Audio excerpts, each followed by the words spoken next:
नमस्कार, स्वदेश न्यूज देख रहे हैं आप। मैं हूं आपके साथ अभिजीत तिवारी। चलिए आपको सीधे ले चलते जयपुर, जहां पर महिला सशक्तिकरण कार्यक्रम में मुख्यमंत्री भजनलाल शर्मा और भाजपा के राष्ट्रीय अध्यक्ष जेपी नड्डा शामिल हुए। क्योंकि लोक माता अहिल्याबाई ने इस राष्ट्र को मजबूती का काम किया है, सशक्तिकरण का काम किया है। ऐसे कार्यक्रम में आप आए हैं। हमारे बीच में इस कार्यक्रम में माननीय केंद्रीय मंत्री पर्यटन एवं संस्कृति, हमारे अपने ही सम्माननीय गजेंद्र सिंह जी शेखावत साहब, कृषि राज्य मंत्री सम्माननीय भागीरथ चौधरी जी, कैबिनेट में हमारी साथी और उप मुख्यमंत्री श्रीमती दिया कुमारी जी, कैबिनेट में हमारे साथी और उप मुख्यमंत्री प्रेमचंद बैरवा जी, चिकित्सा एवं स्वास्थ्य मंत्री सम्माननीय गजेंद्र जी खीवसर साहब, हमारी पार्टी के अध्यक्ष और राज्यसभा के सांसद सम्माननीय मदन राठौड़ जी, हमारे माननीय शिक्षा मंत्री मदन दिलावर जी, हमारे मुख्य सचिव सुधांशु पंत जी, सामने मेरे बैठे हमारे सांसद जी, हमारे विधायक जी, सभी हमारे अतिथिगण और इस कार्यक्रम में आए सभी मेरे भाई और बहनों, माताओं, सबसे पहले तो मैं आप सभी का वंदन करता हूं, अभिनंदन करता हूं। आप सभी को मैं प्रणाम करता हूं। आज हम सब यहाँ देवी अहिल्याबाई होलकर जी की 300वीं जन्म जयंती पर हम एकत्रित हुए हैं, क्योंकि हम एक ऐसी महान शख्सियत को श्रद्धा पूर्वक नमन कर रहे हैं जिनका नाम भारतीय इतिहास में स्वर्ण अक्षरों में अंकित है। वे न केवल एक कुशल शासक थी, बल्कि उन्होंने एक समाज सुधारक, धर्मनिष्ठ, करुणामयी व्यक्तित्व के रूप में अपनी अमिट छाप छोड़ी। 18वीं सदी में जब समाज में अनेक रूढ़ियां और कठिनाइयां थी, देवी अहिल्याबाई जी ने अपने साहस, अपनी बुद्धिमत्ता, नारी शक्ति की प्रतीक बनी। अहिल्याबाई का शासन इतिहास में स्वर्ण युग के रूप में जाना जाता है।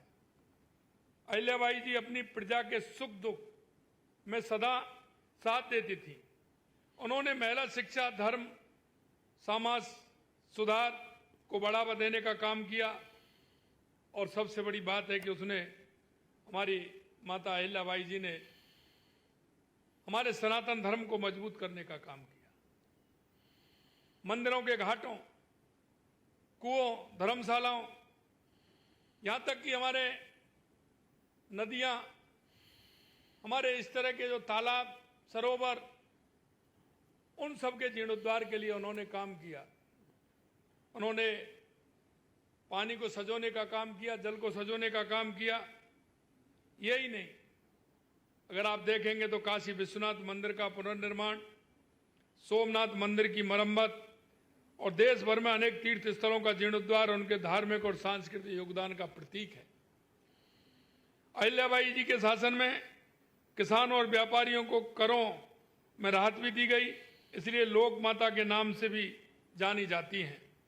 लोक माता अहिल्याबाई के आदर्शों से हम भी प्रेरणा लेते हैं कि प्रदेश की महिलाओं को अधिक सशक्त बनाने का निरंतर प्रयास हमारा चल रहा है। हमने आज इसी कार्यक्रम की शुरुआत भी 150 कालिका यूनिट की रवानगी से की है। आज का यह कार्यक्रम प्रदेश की नारी शक्ति को समर्पित है और आज लाड़ो प्रोत्साहन योजना के तहत 32,755 बालिकाओं को 11 करोड़ रुपए की राशि हस्तांतरित की गई है। एसटी प्री मैट्रिक योजना के तहत करीब 17,000 बालिकाओं को 5 करोड़ से अधिक की राशि हस्तांतरित की गई है। जो बालिकाएं और महिलाएं उच्च शिक्षा अध्ययन हेतु महाविद्यालय या विश्वविद्यालय नहीं जा पाती, उनके लिए सरकार बालिका दूरस्थ शिक्षा योजना लाई थी और आज इस योजना के तहत 20,000 छात्राओं को 10 करोड़ की फीस का पुनर्भरण करने का काम भी आज हमने किया है। इसके साथ ही गार्गी पुरस्कार और बालिका शिक्षा प्रोत्साहन के तहत 6,489 बालिकाओं को 3,40,00,000 रुपए की राशि हस्तांतरित की गई है। देश के यशस्वी प्रधानमंत्री नरेंद्र मोदी जी की महिला सशक्तिकरण को लेकर के देश के अंदर लखपति दीदी योजना का आयोजन जिस तरह से किया जा रहा है और उसके तहत आज हमने 1,800 लाभार्थियों को 12 करोड़ रुपए का ऋण वितरित किया गया है। शैक्षिक रूप से पिछड़े क्षेत्रों में रहने वाली वंचित वर्गों की लड़कियों को निःशुल्क आवासीय शिक्षा प्रदान करने के उद्देश्य से 5 कस्तूरबा गांधी बालिका छात्रावासों का लोकार्पण शिलान्यास और 2 जनजाति बालिका आश्रम छात्रावासों का लोकार्पण किया गया है। साथ ही 34 करोड़ रुपए से अधिक के 40 कार्यों का लोकार्पण एवं 11 कार्यों का शिलान्यास किया गया है। इन कार्यों से राज्य के विद्यालयों में के सुदृढ़ीकरण का काम होगा। आज गर्भ की पाठशाला योजना का शुभारंभ किया गया है, जिसमें गर्भवती महिलाओं को गर्भावस्था और प्रसव के पहले एवं बाद की देखभाल के बारे में वीडियो के माध्यम से जागरूक किया जाएगा। गर्भवती मधुमेह कार्यक्रम के प्रथम चरण में 10 जिलों में 4,125 सुविधाओं का शुभारंभ किया गया है। साथ ही स्वस्थ नारी चेतना अभियान का भी शुभारंभ किया गया है। यह अभियान विशेष रूप से गर्भाशय ग्रीवा कैंसर की रोकथाम पर केंद्रित होगा। मैं आप सभी से आह्वान करता हूं कि इन योजनाओं की जानकारी ज्यादा से ज्यादा लोगों को पहुंचाएं और अपनी बेटियों को आगे बढ़ने के लिए प्रोत्साहित करें। अहिल्याबाई जी ने कहा था कि धन का संग्रह नहीं, उसका सदुपयोग ही सच्चा राजधर्म कहलाता है। और इसलिए मैं कहना चाहता हूं कि हमारा सरकार जिस तरह से इन योजनाओं को आगे बढ़ा रही है, उसमें हमने निर्धारण किया है कि देश के यशस्वी प्रधानमंत्री नरेंद्र मोदी जी ने कहा है कि देश के अंदर 4 जातियां हैं। वो जातियां हैं युवा, महिला, किसान, मजदूर। अगर इनको हम आगे बढ़ाने का काम करेंगे तो निश्चित रूप से हमारा गांव भी आगे बढ़ेगा, हमारी तहसील भी आगे बढ़ेगी, हमारा जिला भी आगे बढ़ेगा, हमारा प्रदेश आगे बढ़ेगा।